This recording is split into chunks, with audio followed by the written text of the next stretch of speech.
Hi everyone, Kate here. As we mentioned on our last episode, we are upcycling this week so we can work on getting some holiday content done, including an episode with a brand new guest that we're very excited about. So please enjoy this upcycled bonus episode about the Lindbergh Baby kidnapping case. We find it really fascinating. It was a lot of fun to run over the details of the case and also some wild theories that are out there, and we hope you enjoy it. I typically edit our bonus episodes a little less harshly because I know the people listening like us enough to give us money, so they're probably a little more tolerant of side rants. So I went back and I re-edited this one. So it will be shorter than the version that's over on Patreon. If you want to hear the full extra rambly version, you can go watch it over on Patreon. It's there in its original form and is now available to everyone. Gin and Tonics patrons, we hope you enjoyed your latest bonus episode in November about Dr. Nippling and the screw flies. This month, I will be getting you a story about a slave rebellion that happened around Christmas, and I will be back to ruin Christmas for everyone on our next regular episode as well. So go follow us, rate and review us, tell your friends, tell your enemies, and without further ado, here's the theme music. You're having a good time on the couch with your friends. You're having a good time in the bed alone. You're having a good time watching TV. Let us ruin your day. Yay! Welcome to another bonus episode of Now It's Ruined, and it's very special because Larkin and I are in the same place. We're looking at each other in the face, in the same room. In the eyeballs. In both eyes. And for those who don't know, normally we record remotely because we don't live in the same state, but today we're in the same place. We're shoving our mouths together near one single microphone. Let's get to it. So, originally, this episode was going to be about the sinking of a cruise ship during World War I, or a passenger ship during World War I, because it was a tragedy that occurred in May. And then I started looking into it, and World War I just doesn't do it for me. It's not your Roman Empire. No. It really isn't. I know that it was very important, and lots of important stuff happened with like the advent of chemical warfare and all sorts of very interesting things. But man, I got bored. So it wasn't interesting enough for you. Not sexy enough. It's not. So instead I went with child murder. So yes, trigger warning for violence against children, and also a mention of self-harm at one point for this episode. We're going to be talking about the Lindbergh Baby case because we talked about Charles Lindbergh and what an asshole he was. I did a very, very brief overview of the kidnapping of his son, which was the crime of the century. And so I thought it deserved a deeper dive. I think it certainly did too, because I didn't remember anything about it.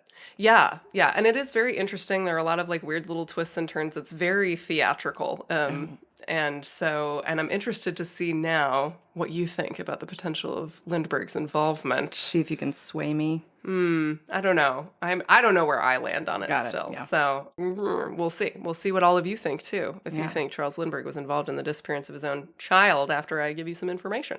I stand suspicious. I'm still not even going to be able to go into everything because it's so massive. It will be a deeper dive because I really barely scratched the surface of like the evidence against the man who got convicted for it and all sorts of other things. I misspoke a little bit on the episode and said that the evidence against him is disputed to this day, and that actually doesn't seem to be the case so much as people think maybe he didn't work alone. Yeah. Okay. So people don't necessarily say, like, it wasn't him. It's more like it was him and. So, it's 1932. Charles Lindbergh still has his status as American hero. He hasn't gone off and warmed up to the Nazis yet. If you don't know how he lost his hero status, go listen to the Charles Lindbergh episode 7. We will wait. Okay, great. To summarize, though, he was a racist, anti-Semitic womanizer who had a bunch of secret German families, and he was a fan of Nazi Germany later on, but at this time in his life, 1932, his legacy was still intact. He was very into eugenics, which was a very popular, horrible thing to be into. And his interest in eugenics meant that Charles Lindbergh wanted to prioritize the preservation of European, aka white, bloodlines. And eugenicists believed that this could be achieved through selective breeding, for one thing, and medical intervention. And they, including Charles, advocated against the quote-unquote dilution of European blood. It's that word again. That word. It's not a fun one. I don't like it. I don't like it. I don't like it. I'm leaving. Eugenics was touted as science. It is not science. It's not science, guys. No, there's no scientific evidence of what we define as race indicating any manner of superiority. Like, white people are not biologically superior. Let's just lay that down right now. Whatever Charles Lindbergh would have you believe. Lindbergh's fixation on eugenics meant that, of course, he hoped to sire a host of genetically wonderful super babies for the white race. Kids. The Wunderkinds, yes. Yes. Sire babies he did, as we know. As we know. With his wife and with his 3 German mistresses that we know of. Definitely sowing his Nazi-leaning oats. Yes, he had 3 secret German families. He swore all the women to secrecy because he was a massive, I was going to say douche canoe. Twat, yeah. Yeah, but douche biplane might Douche be more. biplane, yeah. It's like trugging through their farts, horrible Nazi farts, propelling it. Swastika-shaped farts out of the plane. But again, American people didn't know about that yet. Early 30s. They still think he's Lucky Lindy, the brave aviator who made the first solo transatlantic flight. Woohoo! Made a win for America because he did it, in 1927. But Charles's obsession with eugenics may have meant that he was a little disappointed in his firstborn son because he was not the picture of health that Charles Lindbergh probably would have wanted. Baby Charles was born on June 22nd, 1930, and though Charles Sr. tried his best to hide the facts around Charles Jr.'s health, he even actually testified at the trial that he was an entirely healthy child. Uh-oh. Yeah. It seems like the boy had some challenges. He had rickets, probably. He had to have huge doses of vitamin D. There was a sun lamp that was kept next to his crib to make sure that he was getting exposure to sunlight because that's part of what causes rickets. Right. He also had hammer toes. Apparently his cranium was too big. Baby. Yeah, his skull bones didn't fuse. Little man had some issues. So it's a little telling that Charles is like, he was fine. Nothing was wrong. Yeah. And I mean, on the face of it, like, definitely rich people in the 30s were very like, you don't air your dirty laundry. Sure. You don't tell anyone about I get it, not wanting to talk about your child's private medical issues. But in court, when it's kind of important. When it's maybe relevant. Yeah, exactly. So some people point to this as a motivation for how Charles Sr. might have been involved in Charles Jr.'s disappearance. Charles Sr. was a paragon of health. Like, he was a very healthy, in-shape person. Actually, I didn't mention this on the main episode, but they said that when he finally, did his about face and decided to go help out in World War II, he was like he was in his 40s, I think, and he was like running circles around the younger cadets and stuff. And yeah, you didn't tell me that. But I mean, we were talking about how he was like, what, 6 foot? Yeah, 6'3". Like the 6'3", right? And like the epitome of what it is to be like the chiseled, perfect white American man. Yes, very much so. He probably believed himself to be basically superhuman. I mean, he was doing crazy stuff, staying awake for 63 hours to fly across the ocean, right? For example. So having a firstborn son, it's like, great, firstborn son, all that importance. Then he's disabled. Maybe not great for Charles Lindbergh Sr., but he never said anything to that effect. Just want to be clear, because he was too busy lying about how healthy the kid was. I don't necessarily think that Charles was involved in Charles Jr.'s disappearance. I was unequivocal about that on the episode about him. I was like, I don't think he wanted to do that. But now I'm a little more hazy. Okay. Than I was before, but I am not saying, I don't want Charles Lindbergh's descendants to come and sue us. I'm not saying flat out accusing Charles Lindbergh of being involved in his child's disappearance, but there's some stuff, and I'm curious to see what you say. Okay. So on March 1st, 1932, Charles Jr. was kidnapped from the Lindbergh home in Hopewell, New Jersey, which is a pretty rural part of New Jersey. It's close to the Pennsylvania border. Okay. And Charles Jr. was just over a year and a half, 20 months. No, we're not doing this again. When he was taken. So he was a toddler, and he was an adorable little baby. Actually, I want to show you a picture of him. Look at him. Little cherub baby. They paint cherubs with his likeness. He's very, very adorable. Round curls. Oh my goodness. Curly blonde hair, very sweet little cherub face. Sorry, makes it worse. It does. I kind of wish I'd I know. seen this little thing. Okay. I'm sorry. Anyway, so apparently Charles Sr. was supposed to go to a speaking engagement in New York City that night. He worked in New York City and he commuted to Hopewell. And he was supposed to go straight to this dinner from work. But instead he came home. According to Lloyd C. Gardner, who wrote a book about the case called The Case That Never Dies, The Lindbergh Kidnapping, this is the first time we know of that Charles Lindbergh inadvertently missed a speaking engagement. Once we laid everything out, we can come back to whether or not we think it means anything at all, or if it was just a coincidence, so just hold on to it. So since he didn't go to this speaking engagement, he and his wife, Anne, Charles's mother, were both home at the time of Charles Jr.'s mother. So this gets so confusing. Yeah, but, I'm like, and like a lot of articles call him Colonel Lindbergh, but I feel it's too much respect on him, and I don't care. no. So Charles and Anne, Charles Jr.'s parents, were both home at the time of the kidnapping, which is believed to have taken place around 9 p.m., and we'll talk about how they narrowed that down. Anne had been home most of the day with Charles Jr. and his nurse, Betty Gow, who is, a servant who's really doing most of the taking care of him. I mean, I think Anne really loved him. Sure. I don't think she was an uncaring mother, but definitely hands-off parenting. Right. The privileged. Yes. Yeah. You've got people for that. Charles Jr. was getting over a slight cold, but he wasn't overly sick. They weren't concerned about his health in that aspect. They play with him during the day. They feed him. The day is pretty normal. And then Betty Gow, his nurse, puts some Vicks Vapo Rub on his chest, and then they put him in his little PJs. Anne testified that he had this little flannel shirt that Betty made him that day. And then a little sleeveless wool shirt on top of that, and then his diaper, and then a sleeping suit, which I think is like a onesie. Yeah. He had a thumb guard attached to the sleeping suit. Do you know what a thumb guard is? It's to prevent thumb sucking, right? It is. And I was picturing like something rubber or whatever. No, it's like a metal contraption that looks like a medieval torture device. And I will show you a picture of it. It was called the Baby Alice Thumb Guard. I'm sorry. No. Yeah, it's just literally like a twisted wire. It looks like cage. Like a champagne cork cage.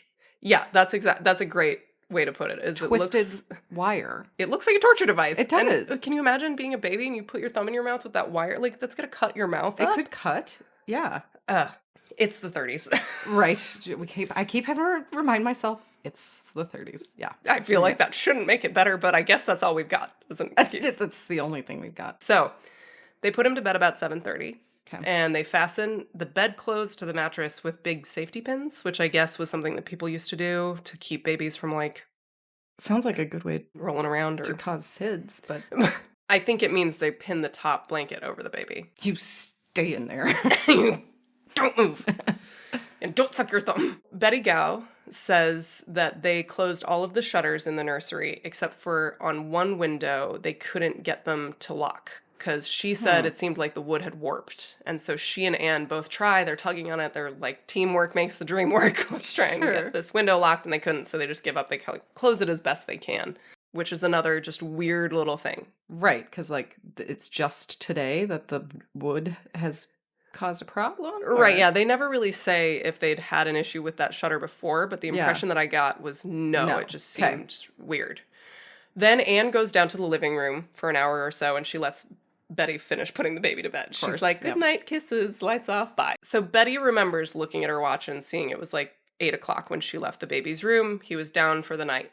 And she goes to the servants' area and has dinner with this other couple that work as servants for the Lindberghs that are named Ollie and Elise Whately. It's spelled Wheatley a lot of places, but Elise apparently later corrected that and said it's like Whatley, Whately, Whately. Betty and Anne and Charles Sr. all testify that Charles Sr. gets home 8:25 or 8:30, so about half an hour after the baby's asleep. And at this point, the people that we know who were in the house are Anne, Charles Sr., Betty Gow, and the Whateleys, whatever their names are. Okay. It's possible there are other servants around too, but I couldn't find any of that. It's tough with older cases to dig in. Of course. Yeah. There's also a dog that's hanging out in the servants' sitting room through dinner, and was still there when Betty and Miss Whately go to Mrs. Whately's room to, quote, look at a new dress and gossip. It's the 30s. What else could they be doing? Women. Alone? Oh, are we theorizing that Betty and Elise were? Well, maybe. I like that. Okay, so Charles Sr. gets home. Anna's already eating supper at this time, around 8:25, 8:30. He joins her to finish and shoves food in his face. And they finish around 9, and then they sit in the living room or sitting room or one of their many, many rooms. This house was huge. For 5 to 10 minutes. She says 10, he says 5. They both kind of, but that's not that big a discrepancy. No. Who's paying attention? You're just chatting with your spouse. So 9:00 in the living room, sitting there and chatting. And during this time, Charles says he remembers hearing a weird noise. And he thought it was like the top of an orange crate falling off the counter in the kitchen or something. Like the servants had knocked something over. Oh, okay. He said it sounds like wood falling. Anne is not asked about this in her testimony, but I couldn't find anywhere that she said she heard this or anyone else. Just Charles is the only one who says, I heard a noise and it was at this time, because I know we were in the living room from like 9 to 9:10. He brushes it off because, like he said, he thought it came from the kitchen. It was the servants, whatever. He does say that he remarked to Anne, oh, what was that? But she never says anything about that.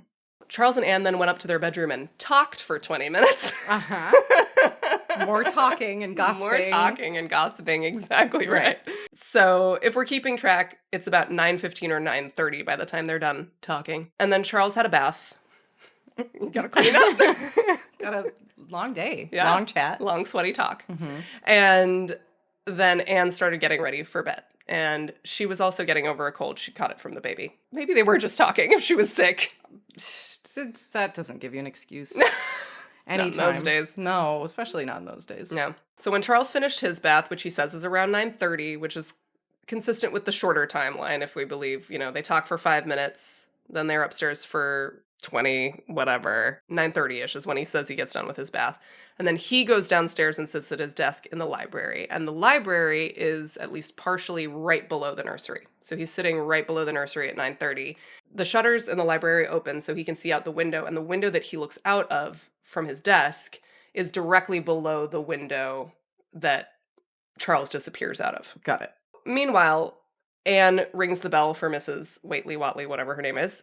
This is the level of it. Like, literally a bell. Oh, my God. Ding, ding. No.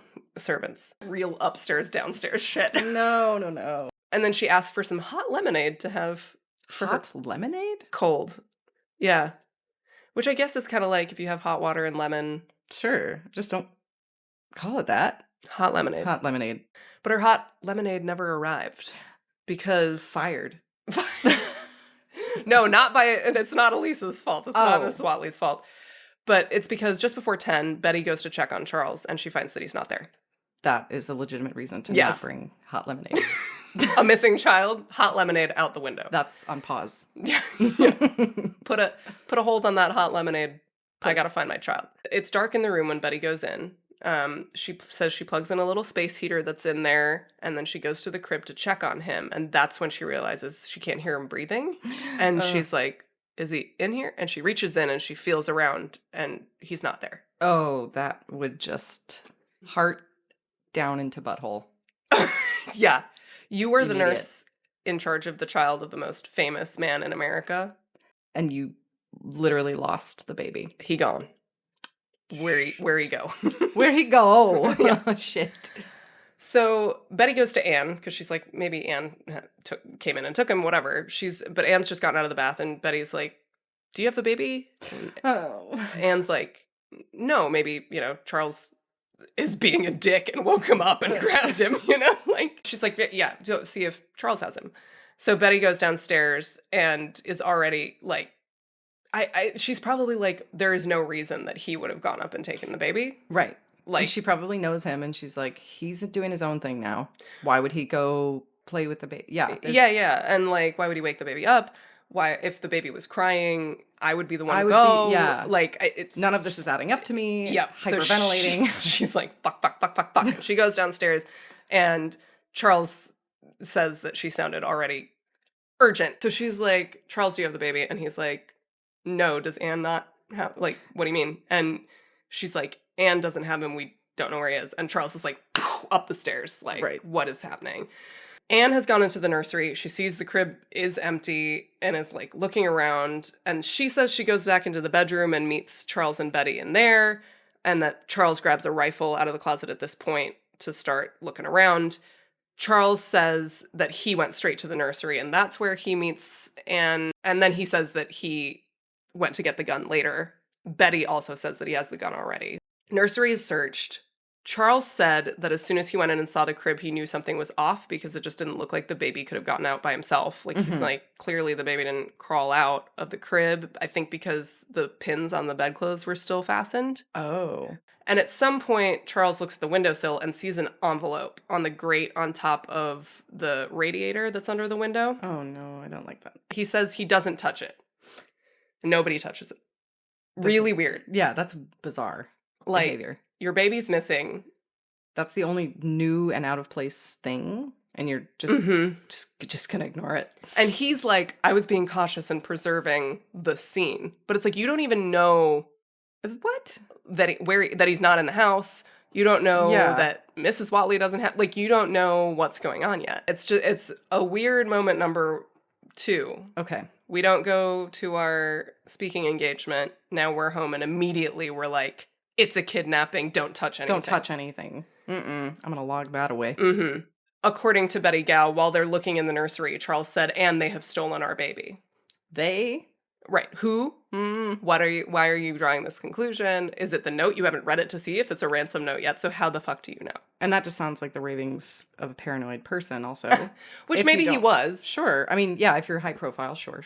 Yeah, but just a little weird. It's just like a really fast leap. Yeah. But also, people react in all kinds of ways when shit like this happens. True. So now Mrs. Watley comes upstairs. She and Anne go off to search the rest of the house. Charles and Mr. Watley search outside. Somewhere in here, the police are called, the Hopewell sheriff, so the local police are called.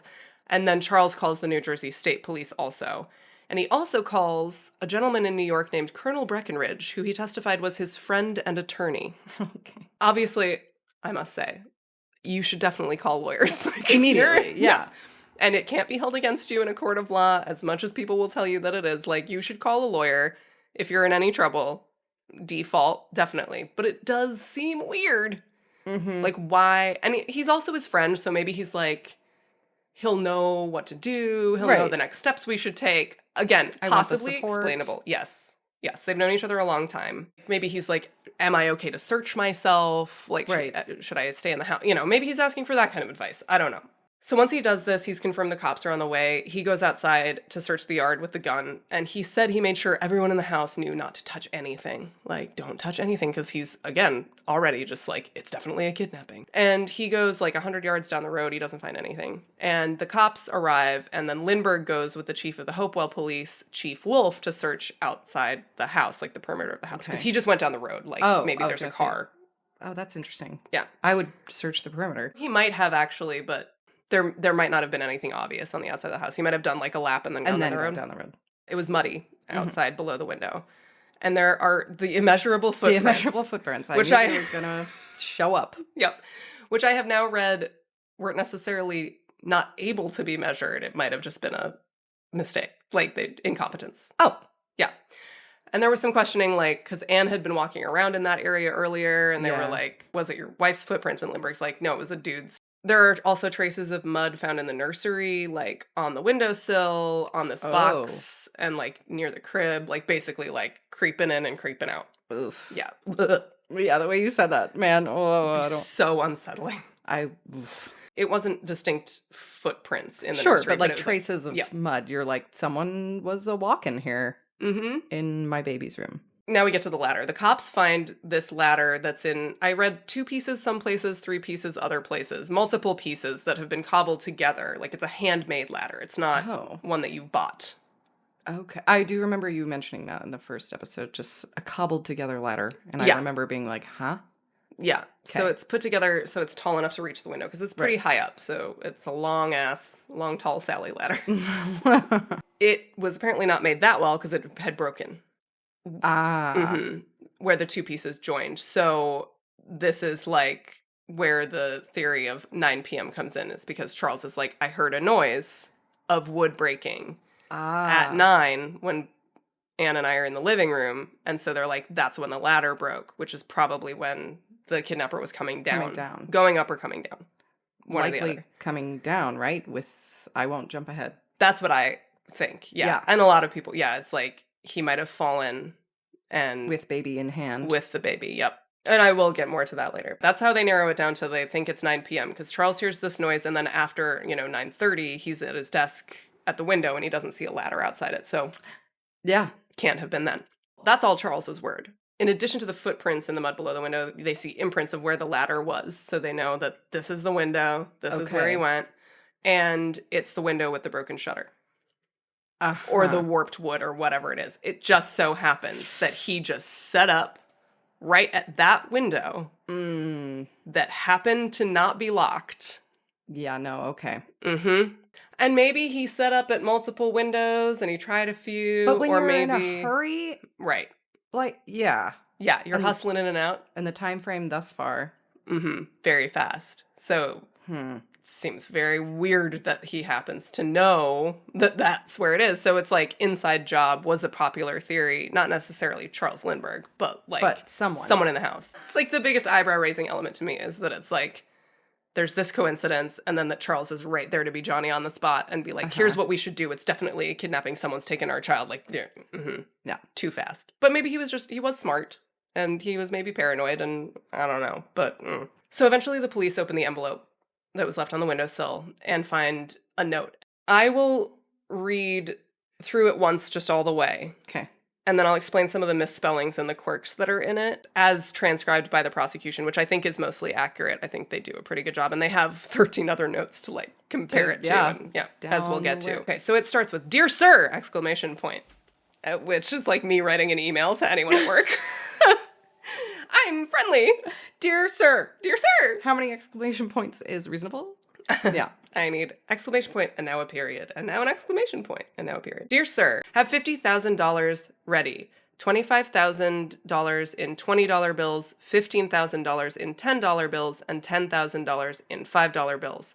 After 2 to 4 days, we will inform you where to deliver the money. We warn you for making anything public or for notify the police the child is in good care. Indication for all letters are signature and 3 holes." And then there's this weird mark that's like a big circle and then some smaller ones, which I think are like the 3 holes. So they're saying like, you'll know subsequent letters are genuine because this is the mark that we're going to make. Okay. So it's weird. That's bizarre. Weirdly phrased. So, and there are quirks that you can't even tell from just hearing it. The $sign is placed after the numbers always. Oh, I didn't even notice that. Yeah. Whoa, you're right. Yeah. So the $sign is always after the numbers. So when he says $50,000, it's 50,000 and then the $sign after. There are multiple misspellings. The big one is the child is in GUT, gut care. So gut, German for good. It's sus as hell, is what I'll say first of all. It almost feels a little too messy. Is my first, I don't know. That's interesting. It just feels super sus. Yeah. Well, it's to me like definitely not written by someone whose English is their first language. Like it does not seem like that. And for me, it's interesting that you said it feels too sloppy because I feel like it's so weirdly sloppy that I can't see Charles Lindbergh coming up with it. It's just so bizarre and like the misspellings are so specific. Yeah. It's just odd. I wasn't necessarily saying that maybe he composed it, but like it just seems way too bizarre. So there are no fingerprints, there's no blood. Footprints below the window are unmeasurable, quote unquote.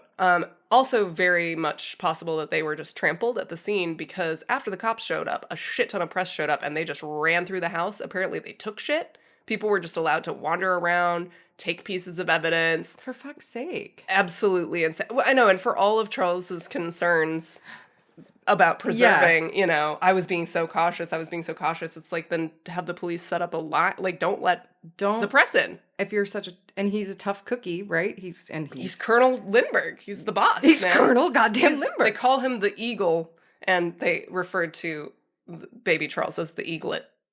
The press a lot of the time. The eaglet was missing, stolen from the nest. So we don't even know what evidence got fucked up. Wow. Incompetence after incompetence. Yes. And maybe that just worked out for him. We don't know. Maybe he was like, oh no. Well, I certainly would never do anything to mess with this crime scene. But if other people happen to run in here. That wasn't on me. They would listen to him. That's the thing. Yeah, he's Colonel Lindbergh. He could be like, get out of my house. Right, or have the police, like there are multiple police officers there. And I guess, I don't know, like nowadays, obviously we have crime scene tape and it's a big Sure. procedure thing. I don't know what the policy was at that time, but still, come on. Seems like common sense. I mean, obviously he knows. He knows not to touch it. Right, Like, right. He's already said it. Yeah. So not to hold other people to that standard is a little Right. odd. He's the one who's like walking around with the chief of police. Like he is already, it's not like he's like shaking and crying and sat down in his living room As things happen around dysfunctional. him. Yeah. Like he's with it. On March 5th, Charles gets another ransom note in the mail from Brooklyn. And this one comes to a different one of their houses. So they have Right, multiple. because they have multiple. Yes, large houses. It ups the demand to $70,000 from 50. And I'm not going to read all of the notes because there are a ton of them, but I do want to read this one because it's a little longer and they use some of the same quirky phrasing and stuff. So it says, "Dear Sir," period this time. Now we're serious. We're serious now. It's not happy, fun kidnapping times anymore. I hope this email finds you stressed.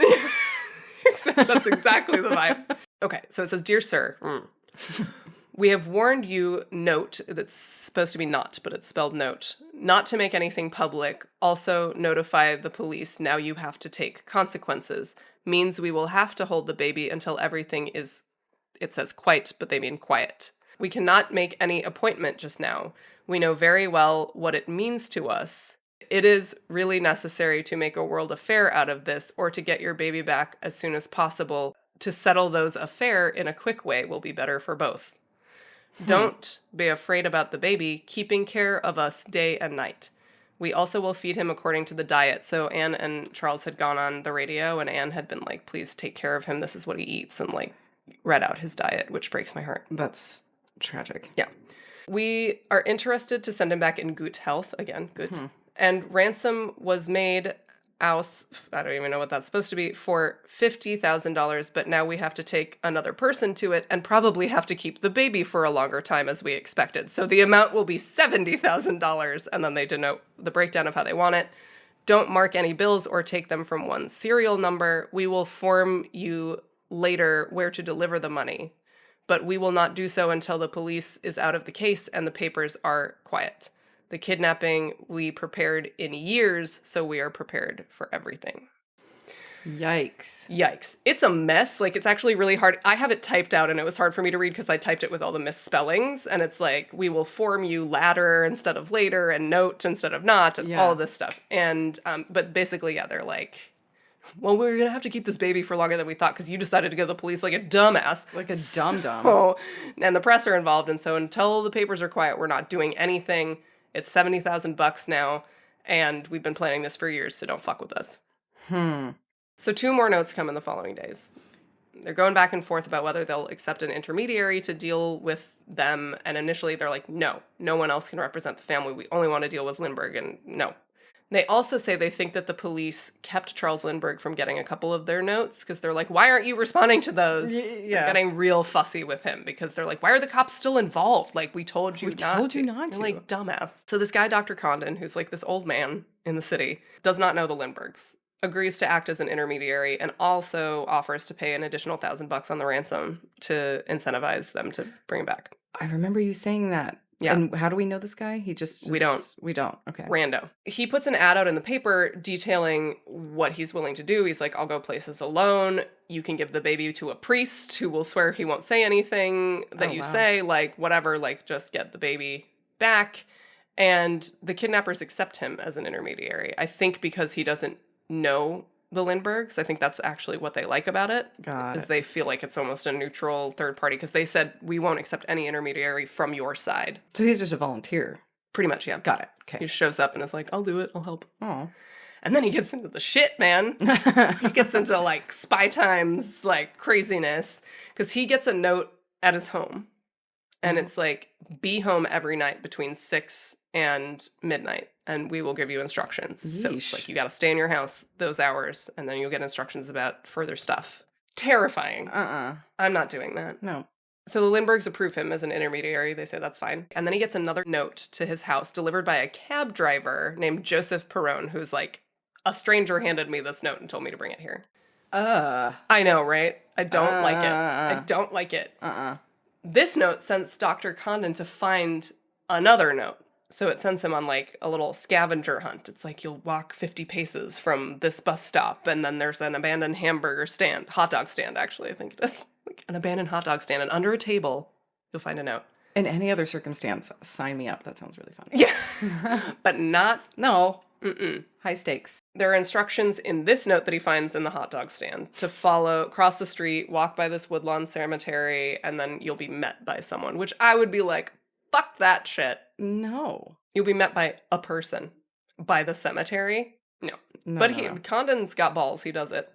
And there is indeed a guy there who says his name is John, so he starts being referred to as Cemetery John. So John and Dr. Condon kind of discuss the ransom, how things are going to go down, and Dr. Condon's like, we want proof of identity. Like, we want proof that you actually have this baby. And he doesn't give him the money because he's like, we got to know that you're legit. Good for you. Yeah. The way he's communicating with the kidnappers is he's putting ads in the paper.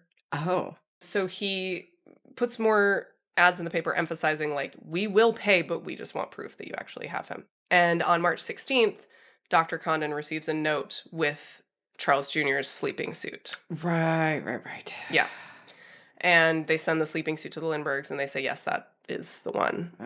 I hate that stuff. In one of the notes, the writer has the gall to complain about having to spend more money on a new sleeping suit for the baby. They're like, well, now we sent you this one. We're going to have to spend more on it, so you should add that to the ransom. That feels really cold, especially knowing that Charles Jr. was already dead at that point. Gone. The person writing this note knows that he's already dead, and they're still having the gall to be like, reimburse me for the sleeping suit. That's a level of callousness. Yeah. And especially if you imagine that this person did, watch this baby die. Right. And now So we're up to 8 notes. And now it's March 29th. And Betty Gow, the nurse, finds Charles Jr.'s thumb guard on the road near the house, near the entrance to the estate. Yeah.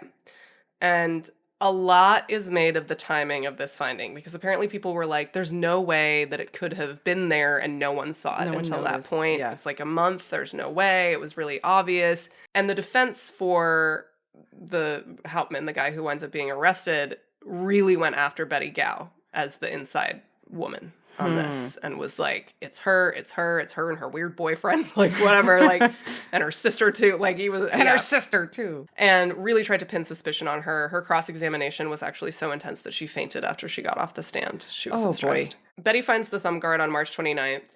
And there's also like, did it look like it had been outside for a month? Did she plant it? So Dr. Condon has already put notes in the paper saying the money is ready, and they accepted the proof of identity and asking if there's any code they can use communicating in the newspaper. He's like, can we code this up so that like all of the press doesn't show up every time we do something? Fuck up our shit again. And the day after Betty finds the thumb guard, another note arrives, and it ups the demand now to $100,000 and says, no, you can't use a code, fuck you. And they're like, you and Charles Lindbergh know the program. We don't know why he's chasing all these false clues when we're obviously using our same signature. We told you the 3 holes was it. So like, why are you running around? But if he wants to dick around for another month, then fine, no baby for you. Wow. Yeah. Condon is like, whoa. Sorry. Like, the money is good to go.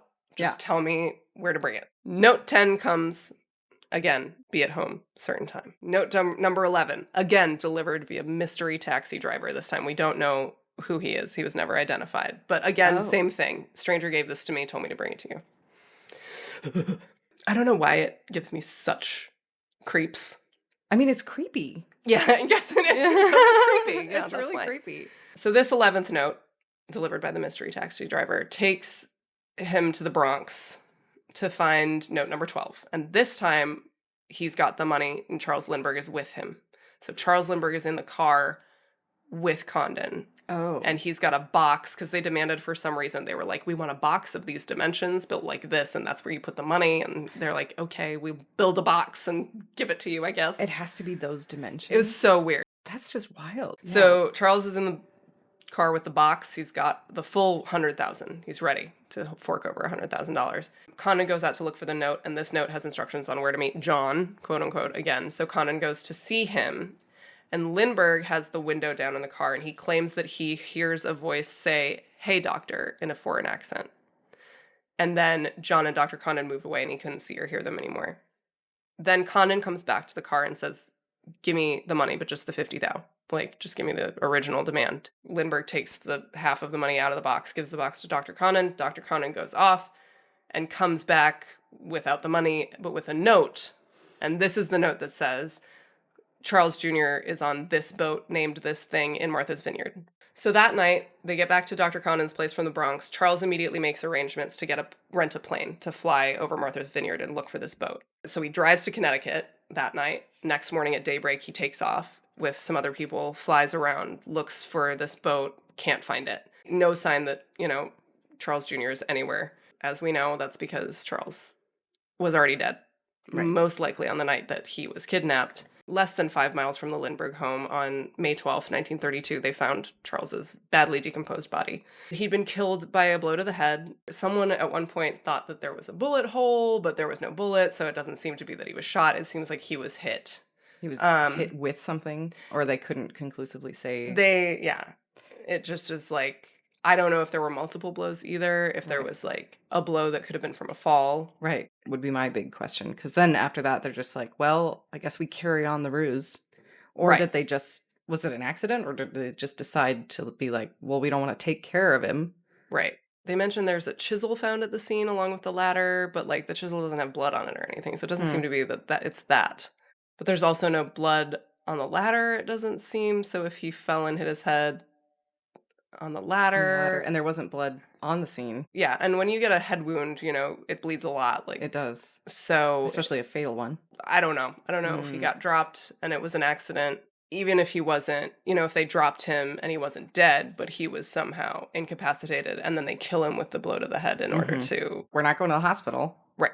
Regardless of what they chose to do, whether they, like, it was an accident or they did choose to take his little baby life. It's like, that makes it so much worse to continue to lie to this family, like, regardless of whether or not they were involved, just like, Yeah. no, he's still here. He's definitely here. It's just cruel and ugh.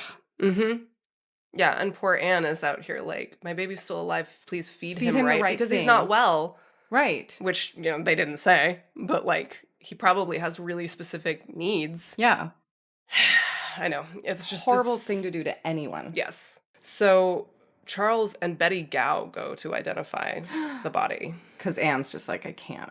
I don't know. It doesn't really say, but probably Charles was probably like, no. I don't know why they make Betty go. Probably because she knows him best. I guess she spends the most time with him. And so she would know like what clothes he was wearing, because Charles wasn't home that day either. He hadn't seen him that day. So Betty would be like, that's the shirt I made him. They don't ask Anne about it in her testimony. They ask Charles and Betty. So Anne might have gone. She just wasn't asked. Once again, just not asking Anne anything. Yeah, and they don't, the defense actually doesn't even cross-examine her, because they say, we find that Mrs. Lindbergh's grief requires no cross-examination, and they just leave her alone. Wow. Presumably because she was so upset, hysterical, I'm sure. Yeah. I hate to say hysterical, but yeah, you know what I mean. Yeah, especially about women. But right. Like, it's an actual thing that we experience. We experience hysteria. She was men and women in every gender. Beside herself. Her baby has been murdered. Yeah. So after months of hoping that he was still alive. Right. I couldn't even imagine, like... And knowing that he was there so close. So close to her the whole time. Ooh, that actually... I didn't think about it until that moment, and now it has hit me fully in the chest. I've been wounded. I've murdered Larkin. Yeah, to think that you have that hope, and that you're like, that whole time that I was thinking all of that, I could have found him. He was right there. Oh. Poor Anne. And poor Charles, if he was not involved. If he wasn't involved, which, it's 50-50. Okay, so Charles and Betty go and identify the body. The case is already massive when he's missing. Now he's been murdered. It's like, we have to find out who did this. Right. The FBI had been kind of involved from the start. They were just kind of like, hey, here if you need us, like that kind of deal. But they didn't have federal jurisdiction, because at the time, kidnapping was not a federal crime. This case is the reason that kidnapping becomes a federal crime. So they were just kind of hanging around and being like, call us if... Yeah, we're available if you need an extra set of hands. But on May 13th, so the day after they find Charles Jr.'s body, President Roosevelt is like all governmental investigative agencies are making themselves available to the authorities in New Jersey, and the FBI is in charge of all of the federal agencies. J. Edgar Hoover's in charge, FBI, all of the government, all of the federal agencies run through the FBI. They will chase all the leads. The investigation goes on for 2 more years. It's long. That's way longer than I thought. Mm-hmm. Okay. Yeah, it's a long time. And it's all hands on deck at the direction of the president. FBI is talking to all these underground criminals. They're like chasing leads. They're getting thousands and thousands of leads because, of course, it's a huge case. Right. They also start telling all of the agencies to be on the lookout for ransom money starting to circulate. And the Lindberghs had paid the ransom note in gold certificates, which I had not heard of before. They were just paper money that could be exchanged for gold from the US Treasury's vaults. Okay. So, like, if you ever want gold instead of cash, because gold appreciates in value, Sure.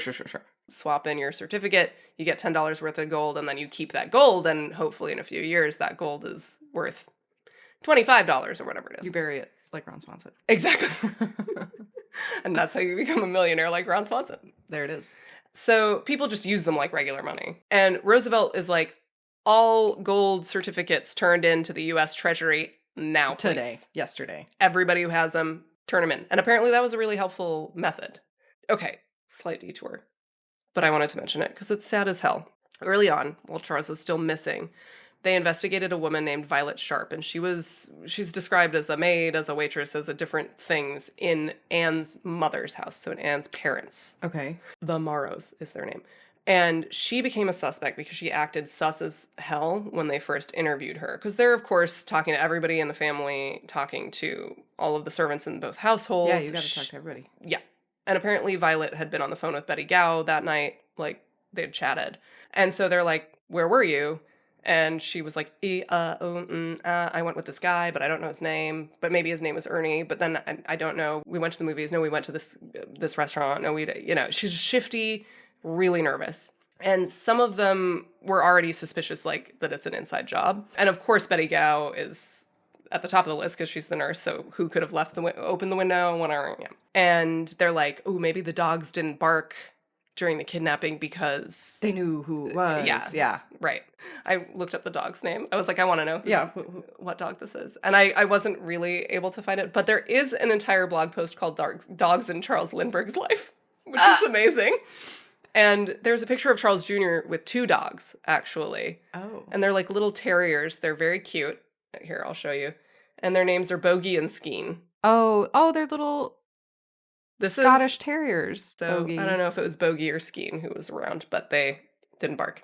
Anyway, just a bit of cute trivia during this deluge of terribleness. I needed that as a balm for my eyes. So they go and they're like, Violet, where were you? And she's like, They go back, interview her again. She changes her story. She keeps changing her story. They raid her room during one of these interviews. They don't find anything. And then she winds up in the hospital for a little bit with tonsillitis. And then Charles Jr.'s body is found, and that day she checks herself out of the hospital against the advice of her doctors and goes home. The investigators go to talk to her again, and Charles Lindbergh is there this time, and apparently that seems to, like, chill her out a little bit. Oh. Having him there. You would think the opposite. I would. If she's acting so sketchy. Obviously, she has something to hide. It could be unrelated. But her story is still full of holes. Like, she's changing things around again. She's like, yes, I know his name. No, I didn't know his name. This guy that I went with, he just picked me up. I was with a friend.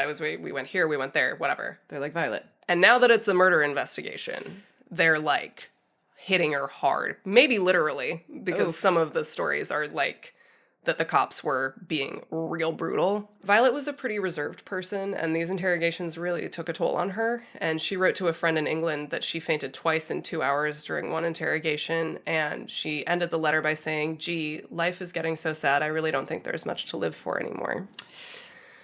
And on June 9th, the cops come back with the taxi driver that they think might be the guy that she was talking about, that she went out with that night. And she said, all I remember is his name was Ernie. This taxi driver's name is Ernie Brinkert. And when they searched Violet's room, they found 6 of his business cards in her room. And they show her his picture, and she was like, yes, that's the guy. And the cops are like, well, that's funny, because you said you don't know his last name, but we found 6 of his business cards in your room, which if she took a taxi that night and the taxi driver was like, hey, if you have any friends, like, give me your business. I have so many business cards in my, like, purse from rando people that I've met that if you Yeah. asked me, Who is who's this? Can you put a face to this name? No. no, No. name that guy's last name that you met once who was like, follow me on LinkedIn and like give me, like, Yeah, there's no way. no. No way.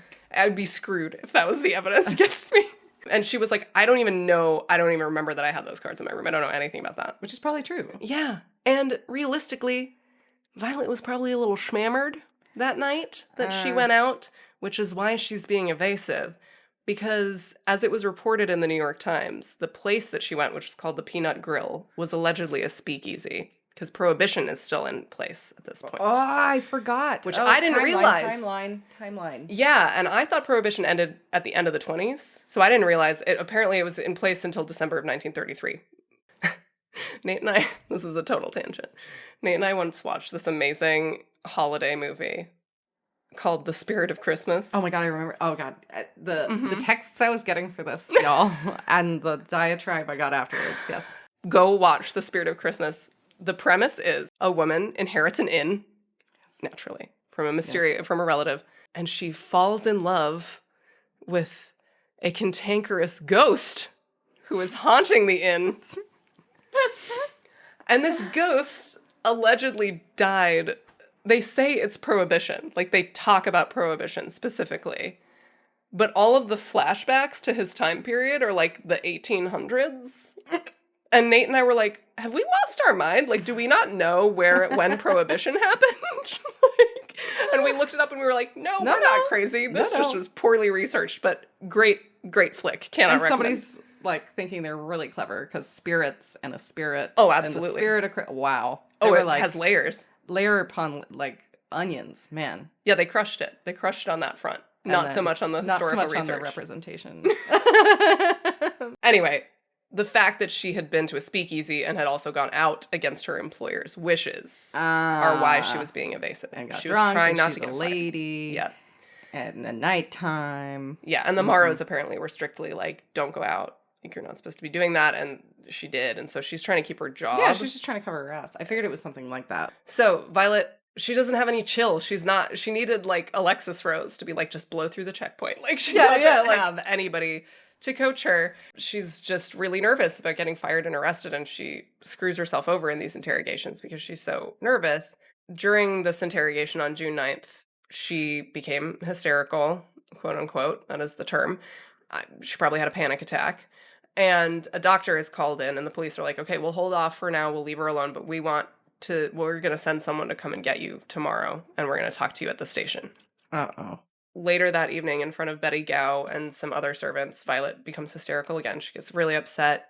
She's panicking. She was saying, I don't want to go in. I don't want to go. Because probably for as badly as they're treating her, interrogating her at home, she's like, if I go into that police station, I might not come out. No witnesses, nobody to pull me out. Yeah. And she's like, I don't want to be questioned anymore. I want this to be over. And the next morning, after the police phoned to say that a car was on its way for her, she mixed silver polish with water and drank it and killed herself by cyanide poisoning. Oh my God. Poor thing. Yeah. Good job, guys. After her suicide, it was reported on really widely in the UK, in the local papers, because as I said, all of these servants are from the UK. Yeah. And there was a lot of press about these workers getting bullied by overzealous police and speculation that they'd been worked over with violence, that they had been given the third degree, which we always used to just toss that around as an expression. But the way they were using it in the papers, I was like, oh, it must have a definition what the third degree actually is. And it's apparently coercive interrogation tactics, including mental or physical torture. Oh, so it is an actual thing that we are referencing. But here's an interesting tidbit. One of the people who would have read about this case in the UK was mystery writer Agatha Christie. And apparently, one of the subplots of Murder on the Orient Express was inspired by Violet's suicide and involvement in the Lindbergh kidnapping. Wow. There's a subplot about a kidnapping, and this servant has died by suicide. Wow. Yeah. I just wanted to mention her because her story is so sad. And it just shows how intense the police were being. Like, yeah. I mean, drove her to so much pressure. The president of the United States of America. Just like, figure out who fucking killed this baby. Yeah. And then other people were affected too. Betty Gow's boyfriend, who I mentioned, he got deported because of it. And he and Violet were both eventually cleared completely. Of course they were. Too Of late. course they were. Far too late. So as I said, the ransom money becomes a huge focus. The FBI circulated pamphlets with the serial numbers of all of them on it and like these little cards that people could keep next to their registers and just check if they get any gold certificates. Is it from here? They give it to banks, grocery stores, insurance agencies, all sorts of businesses in the area. And a bank in New York finds 297 of the bills from the ransom in one of their accounts. Oh. But they didn't know who it had come from. There's like a name on the deposit made on May 1st, 1933, but they can't track the guy down. Thankfully, though, one of the businesses that was given this little card with the numbers on it was a gas station. And on September 15th, 1934, a gas station attendant named Walter Lyle got a $10 gold certificate as payment for a tank of gas. Smarty Pants Walter wrote down the license plate of the car of the guy who gave him the certificate on the certificate. Good on you. Walter's a super sleuth. When the certificate was confirmed to be one of the ransom notes, he was like, well, here's the guy. Here's his license plate number. Found him. And the owner of the car was Bruno Richard Hauptman. And Bruno Hauptman was, to quote Britannica, as we love to do, a German-born American carpenter and burglar. Oh! A little bit of both. Just dabbles. Building ladders and sneaking into windows. That doesn't look good on you, bud. No. Doesn't look good for you. And German. Good. Hauptman became a carpenter at just 14, apparently, before serving in World War I. And then after the war, he made a little career pivot into burglary.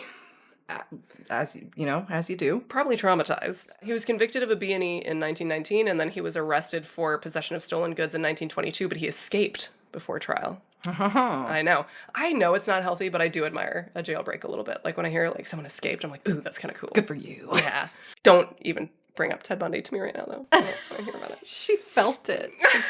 I was leaning in. So the FBI starts surveilling his house, and when he shows up, they arrest him immediately, and he turns up and he really looks like Dr. Condon's description of John. So they arrest him immediately, and the evidence piles on fast. It was not just the bank and the gas station that had gotten bills from the ransom notes. It was all sorts of businesses right in his little neighborhood. He was spending them all around, including a place where he bought a pair of shoes, and then those shoes are in his house. So they're like, go to the store and they're like, yes, these shoes were purchased with this certificate, and then there are the shoes. Okay, dummy. They also found $13,000 of the ransom in a gas can in his garage. Okay. Yeah. His car is the same as one that was seen driving near the Lindbergh home the day before the kidnapping. And Dr. Condon sees him and identifies him as Cemetery John, which, I mean, I don't know if he was put in like a lineup or a photo fit or anything, or if they were just like, hey, we arrested this guy, is it him? Just pull him up by the ear. Is it this guy? Right. Which is a notoriously horrible way to get a witness to identify someone, because it's like, hey, is this guy we have in cuffs in the back of the car the guy who robbed your house? And 9 times out of 10, someone's gonna be like, yup. Yep. But that is not all. His handwriting matched the ransom notes, and it really does. Like, really, really does. Christ. Okay. So I mean, I'm not an expert, but I look at them side by side. I'm like, yeah, definitely. Because it's so quirky and weird. Like, yeah. Of course, his German heritage fits with like gut instead of good. And then there was the ladder. The wood that was used to make the ladder matched wood in his attic. And the tool marks on the ladder matched tools that he had. No wonder he switched to burglary. He's not very good at making ladders.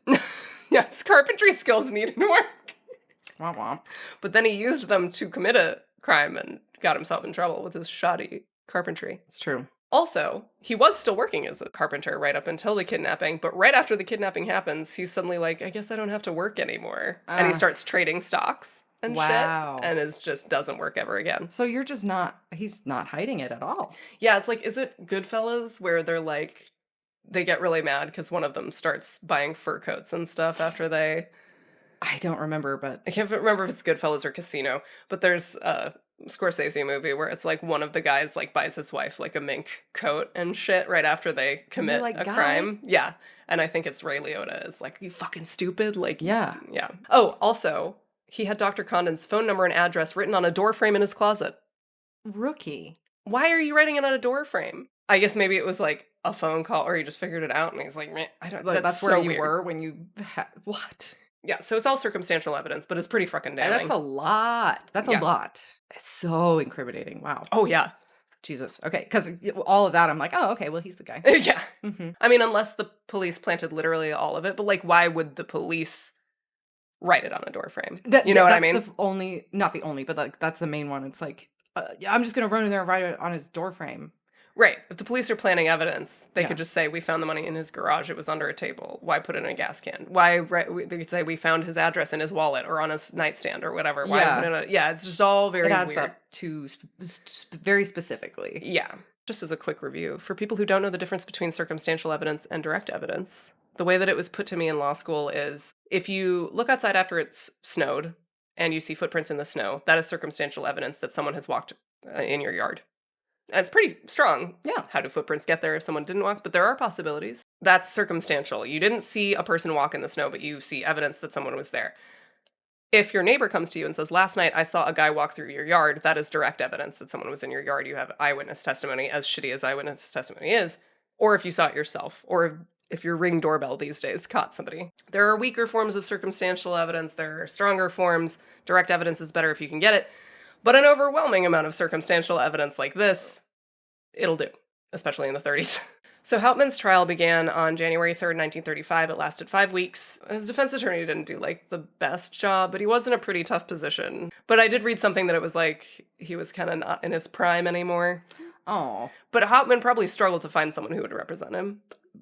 The time, the high profile, You're going against Charles Lindbergh. Lindbergh. Yeah. Yeah, he dropped the ball on some stuff. Like he didn't cross-examine Anne, which again, I get it if she was really upset, but still like you can gently be like, "Did you hear any noise while you were sitting in the living room Yeah. that evening?" "No, thank you. That's all I have." It's belittling of her to be like, oh wow, can't even put her on the stand for too long. Yeah, she can't handle it. No. Yeah, and all they ask her about really is like his daily routine and like what he ate and what he wore. Just mom stuff. They're like, And they're baby like, stuff. okay, that was a good job, baby. You get down now. Yeah. But his lawyer doesn't cross-examine her. He didn't do any of that. Instead, he went on this weird track of implying that like the Lindberghs' neighbors might have done it because they were mad that Charles wouldn't let them hunt on their property, which is a weird Okay. strategy to go with. And then he does also cast aspersions on Betty Gow. He heavily implies that it was her because she had the access. And then he also implies that like the Lindberghs were negligent for not interviewing her better or like hiring their servants with more care. And so I'm like, if you're gonna go after Charles Lindbergh in that way, you might as well just be like, how do we know you didn't Go all the way with do it? Yeah. You know?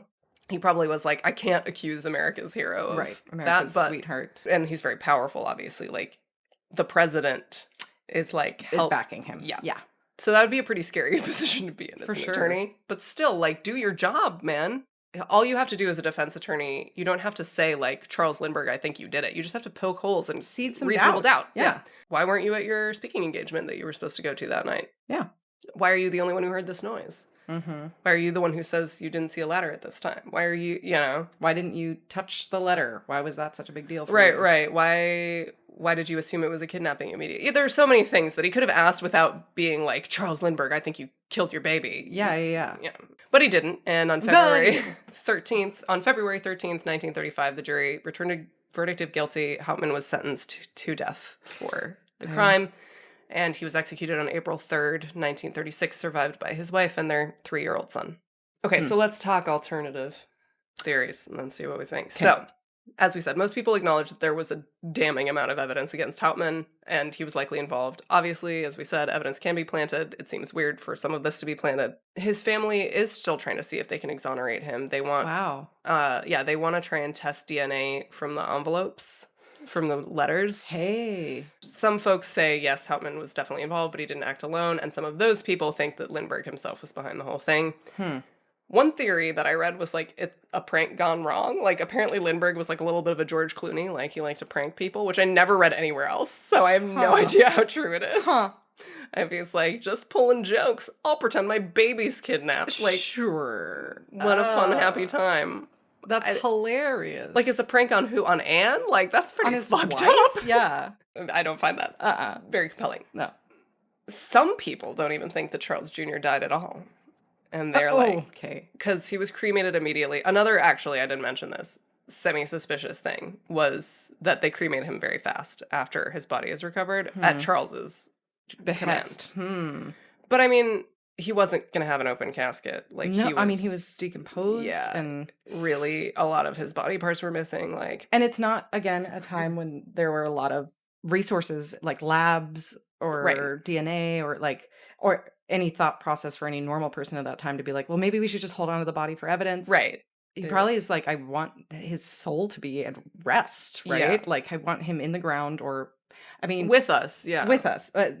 Cremation, I didn't think it was that common in like the Yeah, it kind of 30s. surprised me too, and I feel like maybe that's kind of why people raise an eyebrow at Yeah, it, they're like, why did you want to burn your baby, baby? but it's like, if you saw the state of him, but some people are like, "Well, he was cremated so fast, and we will never know if it was really his body, so maybe they were faking Oh, that he was dead for some." I don't know why they think that they would do that, and then, like, all of these dudes started coming forward, like, in later years to be like, "I think I'm actually Charles Jr. because I was adopted at this age," and, oh, like, people Christ. coming out and being like, "Maybe it's me, it's me, it's me, it's me," and it's like, "No, no."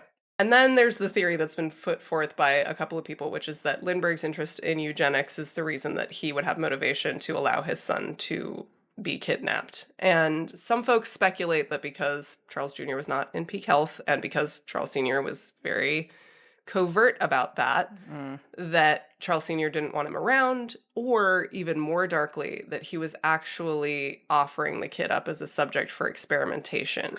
You at the end, like when we had stopped recording, you had brought that up, and I was like, I'm gonna smash something. And his very close friend, Dr. Alexis Carroll, who we Carol, mentioned, and Carol was a bad oh influence. yeah, and he was a hardcore eugenicist. Right. Like, Carroll was the one who was like, maybe we should kill the weakest of people and, do what we do with the breeding of dogs, Of which is dogs, kill yeah. the undesirables and keep only the Oh, strongest yeah, yeah, yeah, yeah. alive. So if that's an attitude that Charles is subscribing And he to, got it into his head. And just at the beginning, when you said that even on in court, he was like, "Oh no, he was perfectly healthy. mhm. Everything, no problems here." Yeah, he was Like asked specifically. He he was like, didn't. he had a little cold, but that was it. And he was like, other than that, he was totally normal. He was totally healthy. And he was like, yes, entirely healthy, See, that's just such a normal weird child. hill to die on.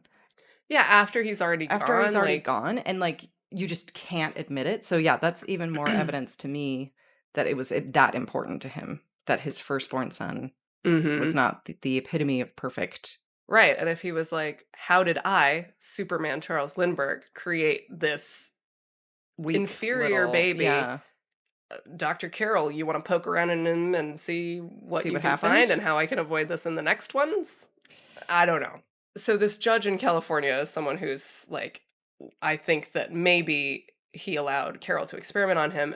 And so some of Charles Jr.'s organs were missing when they found the body. Oh, what? Yeah.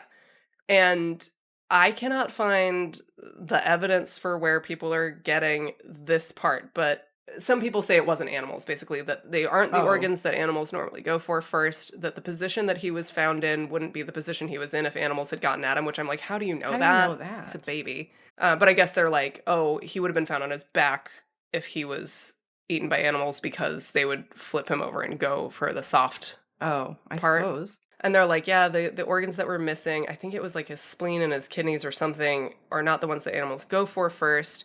And it looked like they were cut out cleanly, as allegedly, like Huh, there wasn't blood left from them right. in his body.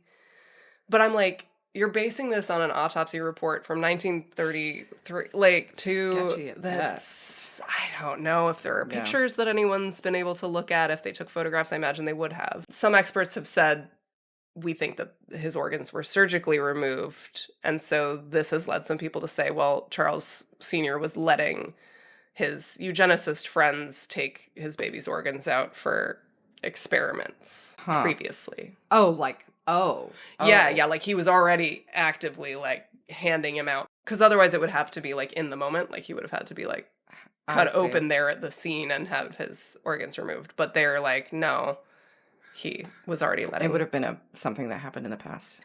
Yeah, But how do you cover that up with from or hide that from your nanny? I guess maybe the theory is that he handed him off and then they took his organs out and then they dumped him. Oh, Could also be a oh, like near the possibility, I house? guess. But yeah, Weird. why would you dump him off Back the by the house. highway near the house? It seems very Stretch. strange. And these people don't necessarily say that they think that his death was planned. Like they think that he planned to stage the kidnapping so he could just get rid of this, you know, this Inconvenience. kid's no good. We got to make another one. Gotta make Like, another one, gotta yeah. let's go talk for 20 minutes in our Exactly. bedroom. Yeah. So There are lots of folks who think that he died accidentally on the descent from the window, which I feel like that feels right to me. And with the sound of it cracking and breaking, and I don't know. Yeah, like, obviously the ladder broke at some point. And the sources who put forth the, like, eugenics thing just don't feel super solid to me. Sure. Yeah. I was looking at their sources and I was like, what is your source? You Yeah, know, do you have one? nah. And you can find an expert to say anything, right? You can find an expert to be like, animals did it, animals didn't do it. So I want to hear your thoughts. Well, now, okay.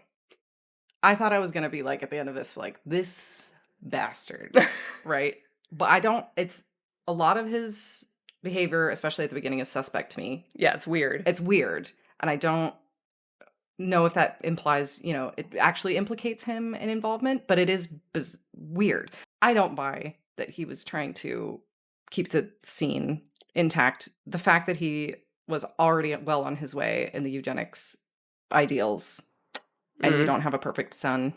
I don't Yeah. know. Even that little cherub, though, I know, he's so the cute. perfect baby. Perfect. If that's your derangement, then I mean, I'm not going to put it past you. Trying Yeah. to get rid of him in an easy, quiet way, and he's like, he's smart, like you've said before. He knows how high profile he is. He knows how much attention it's going to get. He knows people are going to go, oh well, yeah, I would make sense. It tracks that somebody would try to extort money from this man. Mhm. I don't know. Yeah, and, like, his connections to Germany, they haven't gone there yet. I don't know how familiar he is with Germany yet at this point. Right. Timeline wise, but They don't live in Europe until after this. And well after, yeah. yeah, but I don't know. I don't know. It's weird. It's just weird. Like Like, the maybe he was coincidences are odd. Yeah, maybe he was dabbling in more than anyone was aware of at the time. Dabbling in more ideas, falling into a weird derangement about it and being like, "Well, I got to get rid of this kid." And then just being as smart as he is and putting it all on someone else. Yeah. Some of his stuff weirds me out. It's a weird coincidence that he missed this speaking engagement for the first time ever, if Mhm. that's actually true. Weird that you're just rapidly like, oh, it's a kidnapping, don't touch anything, and I'm not even gonna look at that note Mm-mm. to see if what if it tells you, meet us here in 5 minutes and we'll give Right, you your like, baby back if you bring this like, we're going to go throw him in the river. Better yeah, meet us here. could be time sensitive. Seems Yeah. bizarre to that's for me the weirdest thing. I'm like, why would you not look at that? But I do have questions, which is like, why all the notes if he's involved? Because every note is just more evidence. And so that could time, Mm, unless Hauptman went rogue and was like, well, I'm gonna just keep sending these notes. yeah. And if Charles is in on it with Hauptman, if Hauptman gets caught, there's more of a chance that Charles is going down for it, right? And Like, Hauptman didn't say anything implicating Lindbergh, right? no, nope. And no one can really like connect the two of them. One of the theories was like, oh, maybe he was obsessed with Charles Lindbergh. There's like no evidence of that. He doesn't have Hmm. like clippings of him or anything like that. People in his life weren't like, oh yeah, he was just obsessed with Charles. Like, Really? have you ever seen that old SNL sketch with Eddie Murphy where he's buckwheat and he gets assassinated and it's like the newsreel that's Oh my like god, yes. they Oh keep my going god, back yes. to it and they like interview all the people that know the guy who Yeah. assassinated Buckwheat and they're like, do you think he killed Buckwheat? And they're like, oh yes, it's all he ever talked about. Like Oh yes. none of that. Nothing like no that. Buckwheat energy. But the crime scene thing is weird. Why he's Mr. Charles in charge, you know? Yeah. And And you're just doesn't gonna he let them kill- trample everything.